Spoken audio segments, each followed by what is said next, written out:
மூன்றாம் ஆண்டிலிருந்து 4ஆம் ஆண்டு போன மாணவர்களா நீங்க இருக்கீங்களா? இந்த வீடியோவை எண்டு வரைக்கும் பாருங்க. ஏன்னா உங்களுடைய பாடத்திட்டங்கள் இந்த வருடத்திலிருந்து டஃபா இருக்க போகுதுங்க.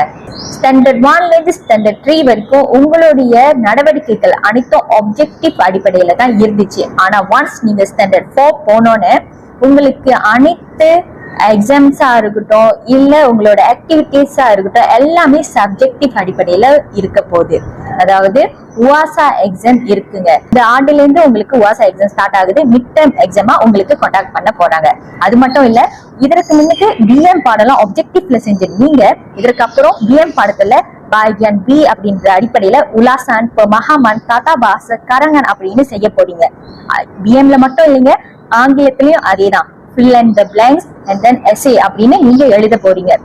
அது மட்டும் இல்ல, உங்களுக்கு செஜாரா பாடமும் நீங்க படிக்க போறீங்க. பள்ளி ஸ்டார்ட் பண்ண இன்னும் 2 வாரங்கள் மட்டுமே இருக்கு. இந்த 2 வாரத்துல ஸ்டாண்டர்ட் 4ல என்னென்ன பாடத்திட்டங்கள் இருக்கு, எப்படி நீங்க பிராக்டிஸ் எல்லாம் செய்ய போறீங்க அப்படின்னு நல்லா எக்ஸ்ப்ளோர் பண்றதுக்கு இதுதாங்க சூட்டபிளான டைம். சோ உங்களுக்கு இந்த ஸ்டாண்டர்ட் 4 பத்தி இன்னும் நீங்க தெரிஞ்சுக்கணும். நான் ஏர்லியா பிராக்டிஸ் பண்ணணும், எனக்கு அந்த ஏர்லி அவேர்னஸ் வேணும், எப்படிதான் பாடங்கள்லாம் இருக்க போகுது அப்படின்னா எனக்கு டிஎம் பண்ணுங்க. உங்களுக்கு ஃபர்தர் கைடன்ஸ் நான் கொடுக்குறேன்.